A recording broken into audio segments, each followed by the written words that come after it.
Hello everybody, welcome back to my channel and welcome back to another disturbing movie breakdown. And today's video we are going to be talking about the movie Snowtown, or Snowtown Murders depending on where you're from, because they have different names. That is right, this is the movie based on the real life killings from John Bunting, who is known as Australia's most prolific serial killer in the late 90s in Australia. They made a movie about it that is well regarded, and I have seen it before, and yeah, I just wanted to break it all down for you. I will say straight off the bat, this was a very difficult video to get settled on with a script, because you know me, I like to joke around a little bit in these videos, but this is just, this is a real life case. Horrific things happened. Poor people lost their lives in horrific manners. And it just doesn't feel right to be the jokey soph that I am. So I don't want to be... I just want to kind of break down and kind of go into it. So yeah, it took me a long time to actually settle on a script, because I tried to not be as jokey as I am, because obviously this warrants respect, a lot more respect than just a run-of-the-mill human centipede movie.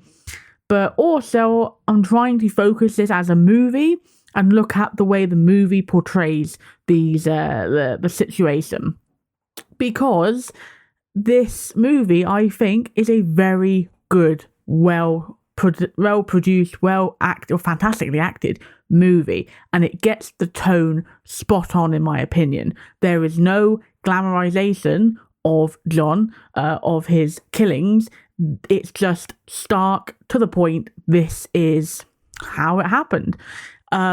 So I do appreciate that, because there are some movies or TV shows that follow real life cases that do tend to put the Hollywood spin on things and glamorize it, or make it a lot more palatable. And I feel like this nailed the tone very well. That being said, I do urge you to go and, if you are interested in this case, to actually go and do research on your own and watch this fantastic deep dive documentaries about the real life killings, because I'm following what the movie shows us, because it's a movie breakdown. But obviously you would, if you know more about it, you're going to understand more and get more out of it. So I will be linking in the description down below some great documentaries and deep dives to go and research, because as I said, this is to do with the movie. Let's break down the disturbing movie of Snowtown. We open the movie setting the scene. It does long panning shots of the area itself. We are introduced to our characters of Jamie, his brothers, his little brothers. They're in the arcade. You can tell that it's run down. You can tell that this is very working class, not well off neighborhood, not well off area, and you can just see that it's very grey, very dreary. Straight off the bat, you're thrown into this very dark, very grey, dreary place, and you can kind of the setting gets itself into your bones straight away. We follow Jamie.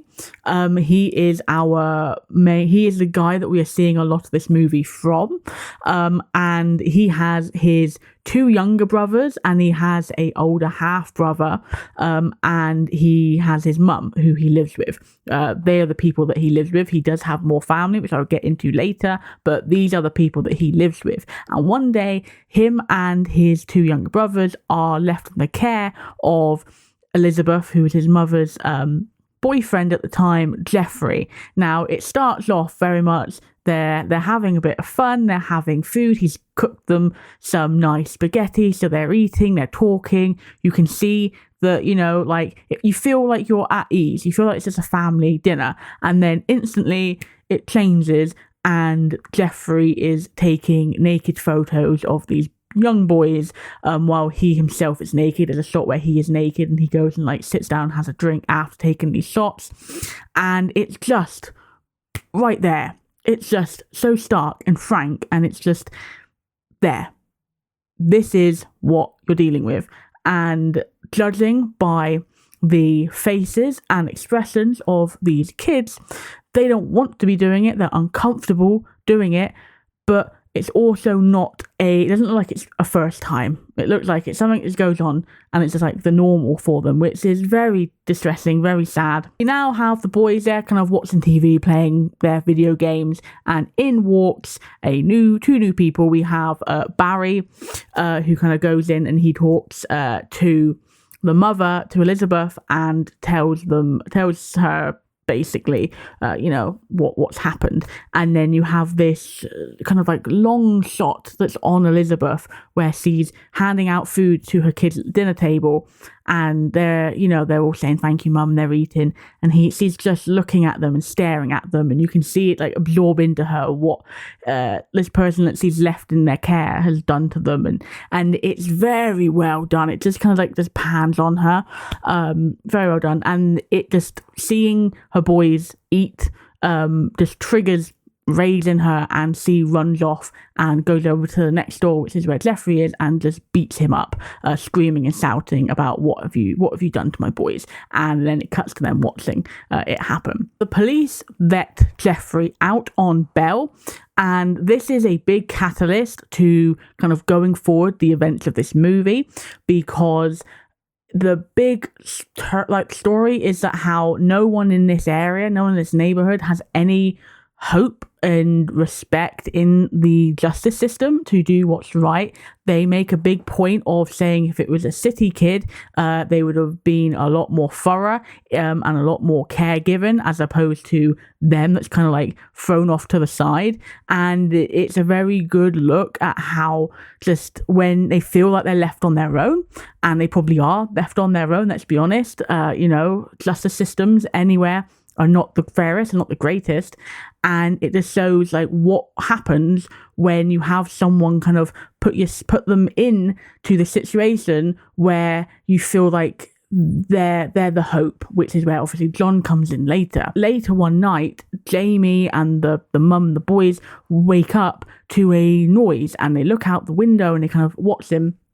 And it's this man on a bike that's continuously revving outside Jeffrey's house, obviously, to annoy him. And the man looks back, sees them watching, and he gives them a little wave, a little smile, and continues. And this is John. This is John Bunting. The next morning, Jamie walks in to John cooking breakfast, says who he is. That's when he mentions about, he's dealing with the situation at hand, because obviously the police failed them in that regard. And this is also where you see Troy, who is the eldest, the half brother of Jamie, kind of walk in, and he doesn't care at all about John, ignores him. John makes a kind of a quippy remark, but you can tell he's not too happy about being ignored. And this instantly is where you get the first moments of John, and you see how charismatic he is, and just how you could understand, he knew how to get into this family, who knew what to do. These are boys who are with their mother, who just have been let down by the man that was dating the mother, was violated by them. So they look up to John, and John is there as that man figure, that father figure that they don't have. And it kind of, you see them laughing, you see them at ease with them, you see John interested in their day and talking to them and kind of having fun back and forth with them. You then see John buy them ice creams, and you think that's okay, but then actually they use those ice creams to write homophobic slurs on Jeffrey's windows of the house. So instantly it's a very uneasy situation, but at the same time, you can see that he's already starting to get his claws into this family, into Jamie, into the boys, into the mother. As I was saying, we see his influence on this community, and it's really prevalent when they're all having like this almost neighborhood watch type situation. They're all around the dinner table talking late at night, and Jamie walks in, and Elizabeth really doesn't want him there. But John's like, no, he's a man. He needs to listen to this. And they're talking. And as I mentioned earlier about Barry Barry is a convicted paedophile who uses his knowledge of the area to feed names to John. Granted, a lot of the time, it was, whether or not they were really paedophiles or sex offenders is a whole other, that's like the whole other part of it. Is actually a lot of this was done under the gaze of who they think is trouble, when actually they probably weren't. They probably weren't what they were being tagged as, and it was just a using excuse for them to go and kill these people. Because of the connection to the LGBT community, Barry is very uncomfortable because they are talking around the table with John heading it about the hatred of gay teachers and how gay teachers are touching your kids. And when he says to Jamie, what would you do to these gay teachers, Jamie says, kill them. And you see really how uncomfortable Barry is in this situation. Jeffrey's still around, but not for long, because John is chopping up kangaroos' limbs and kind of mushing them together with the help of Jamie, and then they go and throw it onto the doorstep of Jeffrey, and that causes Jeffrey to run away. Jeffrey drives away and leaves. So now Elizabeth and the boys see this man who's done what no one else has been able to do, which was run him out. He's gone. Jeffrey's gone. The person that did these things to the boys are gone. And you see the relationship between Elizabeth and between John really develop. They're getting very close. They're dancing.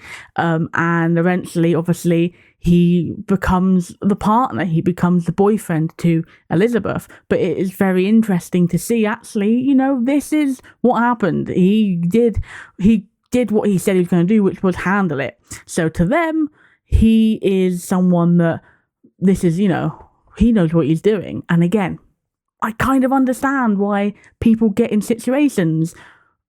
And I think people need to be more mindful when they say, oh, I would never be in that situation because I'm not like that person. Well, you don't know anybody's situations. I mentioned about Troy, who is Jamie's older half brother, and one day it's just them two in the house, and they're kind of, Troy comes in, he's antagonizing Jamie, he's being a dick, he's like pushing him, punching him and doing like hard wrestling, and then he gets him on the floor and he rapes him. And it's a very hard thing to watch because it trains on them. It's unflinching the way it happens. It's done in broad daylight, in the middle, right where the door is. So there's just no care for any repercussions. Like no one, like Troy doesn't care that someone could see. He just does what he wants to do. And again, the way Jamie just is so defenseless, but also isn't screaming and isn't vocal, makes me believe that this probably was more of a occurrence as opposed to just this one time, which again is a horrific thing to think about. The way it's filmed, it doesn't go on for too long, but it goes on long enough that it just makes you feel very, very uncomfortable, and it just lingers on them, and it just doesn't cut away, and it's very hard to stomach. And because of this, Jamie doesn't really want to stay at that house for that night, so he goes over and stays with John at John's house, and that's where he sees this big wall in his living room, which is all the people that Barry had told them is, whatever they're doing, whether they're paedophiles, sex offenders, that sort of thing, and kind of has them on like this big, it's almost like a true crime wall where they have it all connected, and it all leads to Barry. And this is where you see the real John in action, okay? Because we've been getting snippets of him with regards to the cutting up the kangaroo and being very much like, come on, we're doing this. The whole team meeting where he's kind of overrules Elizabeth's wishes for her son to listen and kind of gets him into it. This is where you start to see the coldness and the evilness of John shine through, where they're eating dinner and he says to Jamie that he knows, what happened with Troy, and you need to be strong, you need to fight back, you need to defend yourself. Shoot my dog. And it's like a German Shepherd dog, and Jamie does not want to do it. Why would you want to do that? And he keeps hounding him and screaming at him until eventually Jamie shoots the dog, and it's whimpering, it's in pain because he's not shot to kill, he's just shot where he's like freaking out. And you hear the noise, you hear him whimpering, this poor dog. Jamie just can't believe he's done it. And then John just takes the gun and kills him, executes the dog. And then it cuts to black. And yeah, it really is a hard scene to watch. The dog situation is awful. The noises of the dog are really sad. But it's just how it changes so fast. The tone. They're sat down, they're eating dinner. And then all of a sudden, it's like, okay, we're going to kill this dog. And it's just so stark. And I will say the score of this movie is stunning. Okay, absolutely stunning. It is very droney, with just continuous bangs of the drums. And it's just very, very droney. And it kind of matches well with the situation on screen, because it just gets into your bones and it just makes you feel really worn out and just really defeated. And it's a fantastic score. I really will say it's a fantastic score. And if you don't want to watch the movie but want to kind of get an idea of actually how hard is it to sit through the movie, play the score, because even without knowing watching what's going on, the score gets into your bones, people. We then hear a voice recording of Barry, kind of overcut over some scenery. And Barry saying that leaving town, going away. And this was what John would do. He would get his victims, before he killed them, to record a message as an alibi, to say, I'm leaving for whatever reason, I'm not coming back, or don't call me, or you're very rude to the people they're calling. So no one's going to be looking for them because they're going to be aware that they've left, So it really does this. He's smart enough to think this through. He's got it. And it's just, again, it's a heartbreaking knowing that these people at the end of their torture, before they die, have to basically say that, don't look for me, and it's almost giving a free pass to John to go and do this to someone else. And it's very hard to sit through and listen to. So the next part is very interesting. It's kind of cut. You see a blooded stained bed. You see a blood stained bath, which obviously is where the murders are taking place. Jamie goes up to the house and there is met by the mother, who is very much get away from the house. And then John comes and says fuck off and slams the door. So the mother is involved. This is obviously a murder's happened. And it's Jamie just kind of, okay, and kind of walks back to his car where his friend is. But yeah, it's very much, okay, John's getting in. John's got his claws into people to do this stuff. And here's Elizabeth. I mentioned earlier about the brothers. You got the two younger brothers. You got Jamie. You got Troy, the older half brother. But you also have, I believe he's a step brother. He's the son of their dad, called David. He's older, and he's successful in a sense that he's kind of got this well-paying apprentice job, I believe.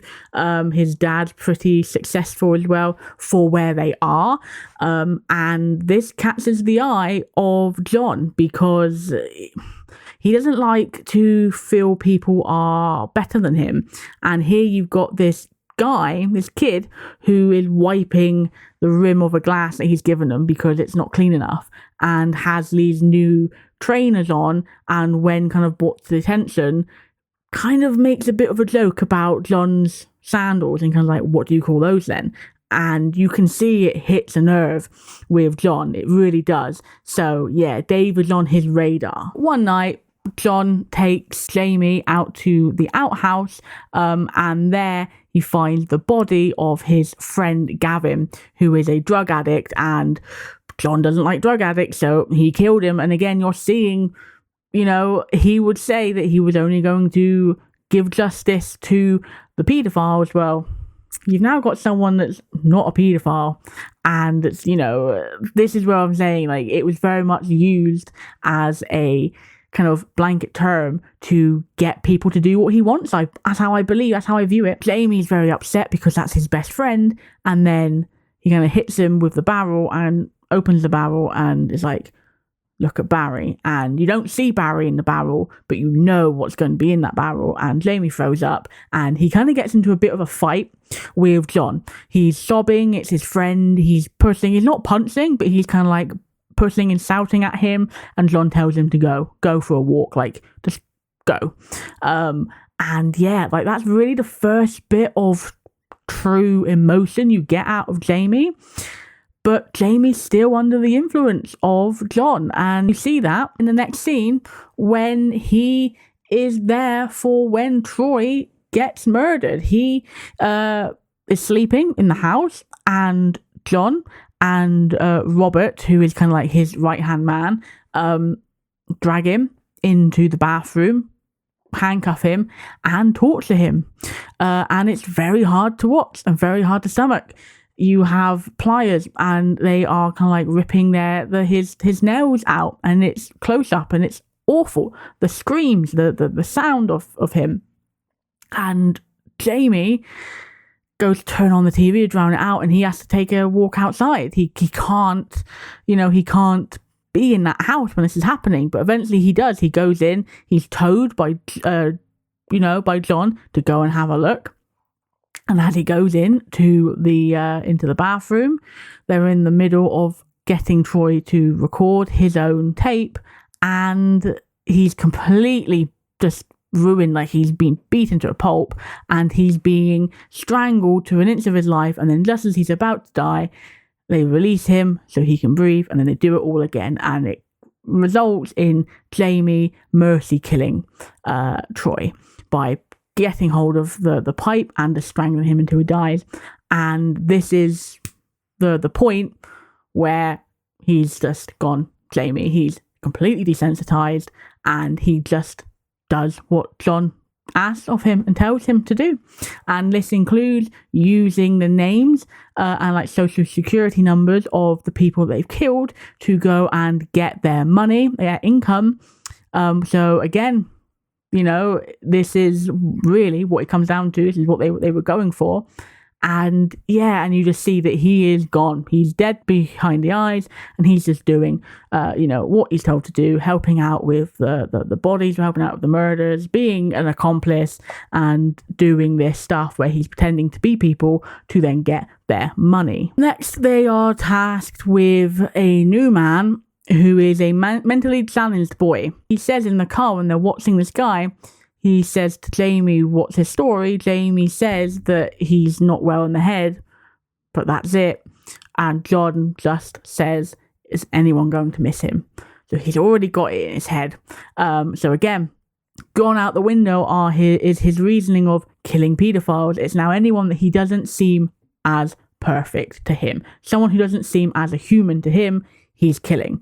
And it's a really hard scene because you don't see the action of him dying, but you see this poor man who thinks he's in the presence of a friend with Jamie because he says that he's quite friendly, and he's showing off his snake. And then next, John kind of comes in and starts to talk to him about the snake, and you know what's going to happen, and it kind of cuts away so you don't have to see it, but it's just that feeling of knowing and feeling of like you're watching this play out and you know what happens, and it's just so devastating to watch and sit through. David gets lured out by Jamie under the pretense of going to buy a new computer, and this is it's a hard scene to watch because he picks them up, they go and have a beer, like a completely normal beer. Dave's talking to the bartender about his dad. You can see that he likes his dad, and then it's a long tracking shot of him driving, and he's driving to his death, and they're driving, and you have the drumming, this continuous drumming in the background, and it's just a very bleak scene, a very bleak watch, because you know that he's driving to his death unknowingly. And eventually they get into Snowtown, which is where the bodies are being kept in barrels because they have a abandoned vault in abandoned bank, and he takes them in. He sees John and everyone there, and he knows what's going to happen. And then it closes. The movie ends with Jamie closing the door, and then you have the writing talking about the events that took place and then the arrests made. And that is Snowtown. This movie is a very, very well put together movie. It's fantastically acted. I have to give them props. Everyone nailed it. I believe as well, reading about this movie, how it's made, a lot of the people in this were just extras from the area that they were filming in, which is really cool because it feels more authentic. And as I said, the setting is fantastically portrayed. It's so bleak. The music is just so droning, and it just feels you just feeling bad. And then when you end and it ends and you have the black screen and you have the text, it hits home that actually this is real and this is what's happened, and it just leaves you and it's just stuck in your head, and it won't leave you when the credits roll. And yeah, that is a fantastic movie. In my opinion, that is one of the best movies because it doesn't, when you look at it, apart from a few scenes, it's not very explicit compared to a lot of the other movies that we've covered, but it's probably one of the most disturbing movies because of how real it is and just how that this stuff has happened. And yeah, that's kind of where I am. So movie-wise, I'm going to give Snowtown a 8.5 out of 10 because I think movie-wise it's a fantastically made movie. Disturbing-wise, I'm going to give this a 9.5 out of 10. And this may seem crazy because what do you mean it's only 0.5 under the Human Centipede 2, but as I said, it's the way this movie is made that just sinks into you, and you can't forget it. And it really does. It made me want to go and do more research about these real victims, and the real John. It really did, and I think that's probably the best way that a movie on a real life murders can happen. So yeah, that's what it's going to be. But thank you so much for watching. If you've seen it before, comment down below and let me know how you felt about this movie, and if, like me, it just felt you leaving very just defeated. Make sure you follow me on the socials. It's a place to be for all your movie needs, and also give this video a like and subscribe because you don't want to miss any more of Lee's disturbing movie breakdowns. Thank you so much for watching. It's been a pleasure as always. I've been Sophia Margaritelli. Ciao ciao. Goodbye for now.